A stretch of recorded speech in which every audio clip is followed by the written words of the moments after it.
Dr. Richard Findlay is an electromagnetic field safety specialist, and he's going to be measuring the strength and frequency of the radio waves at different distances from the mast. So first we're going to put the probe right up on the middle of the transmitter. Yes, okay, that's right. Let's go for it. Middle, come down. And your maximum reading was? 550.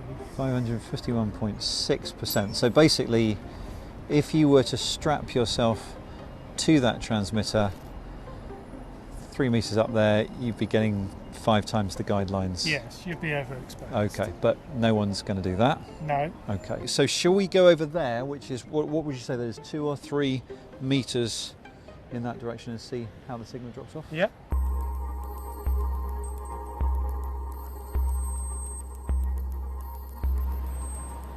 There you go.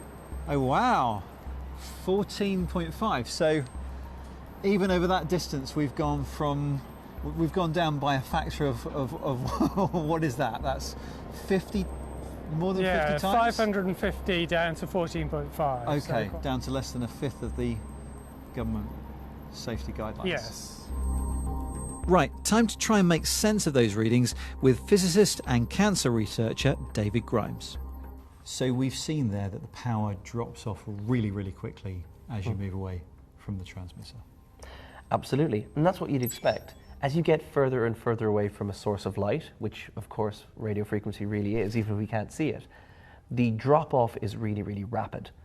And by the time you're even an appreciable distance away from any kind of transmitter, it's way more likely that your phone itself is going to be emitting a lot more than any of these transmitters are. Do you think one of the worries about 5G is that there's talk of using higher frequency radio waves?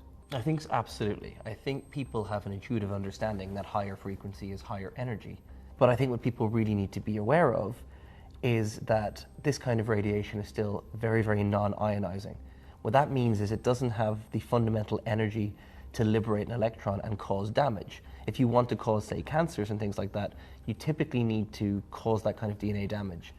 And the new 5G spectrum is very low energy. It's much lower energy than, say, visible light. But more than that, the biophysics itself, the mechanics of how you might develop a cancer or something, we know that this kind of radiation is non-ionizing. It cannot cause the level of DNA damage that you typically expect or need to cause a cancer. And so for that reason, the combination of epidemiological evidence and biophysical evidence, we don't have any current cause for concern. That being said, it's always good to observe and keep an eye on trends to see what might emerge, but we don't expect anything will. So there you go, some real science which I hope has helped you to understand how safe 5G signals are. And just for extra information, we're now taking a reading at head level here on the roof, right next to the 5G transmitter, and the number is kind of bouncing around the 2% mark. So even if you're walking on a rooftop next to a 5G transmitter as we are, you're still 50 times below the recommended safety level.